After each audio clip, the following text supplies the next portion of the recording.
Di ba sawa ka na sa 150cc at gusto mo mag-upgrade sa mga big bikes ni Kawasaki na naked bikes. Kaso ang problema, nalilito ka kung mag-Z500 ka ba o yung bagong 650. Kaso nabibitin ka pa rin, gusto mo na mag-Z900. Tapos bigla mo naalala, meron na palang Z1000 or Z1100 SE. Pero alam mo kasi, para hindi ka talaga nalilito, dapat aalamin mo talaga siya kung para saan mo siya gagamitin. Hindi lang dahil sa hinahanap mo yung the best bang for the future. Hindi yun. Kasi kung puro yan lang yung hahanapin mo doon, hindi ka masasatisfied sa motor na pipiliin mo. So kung mag-Z500 ka, ito yung motor na bagay sa'yo kung gusto mong mag-big bike na, kung gusto mong hindi ka kakabahan. Ideal na pang commute at pati na pang weekend ride. So, 2 combo na yan. Ito yung klase ng entry-level big bike na hinahanap ng mga galing sa mga underbone or sa mga small displacement na mga sport bike. At ang klase ng big bike na hindi ka mabibigatan sa traffic. So, it's a good choice para sa mga laging nasa EDSA, ng mga stop and go ng mga traffic. Kasi malaking bagay yung slim body profile niya para ipangsingit.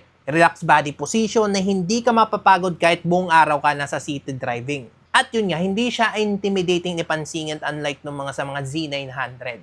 Etong motor na to, walang problema yung height dito na kahit 5'3 ka up to 5'9. Kahit medyo shorter rider ka doon ay kaya mong i-flat foot tong motor na to, no problem yan. Kasi ang seat height lang naman nito is around 785mm which is malapit na sa seat height ng mga underbone. So sa madaling salita dudes, yung tinatarget ng motor na to is yung mga rider na ayaw muna ng sobrang lakas na motor, gusto ng pogi pero manageable tignan, at naghanap lang talaga ng big bike.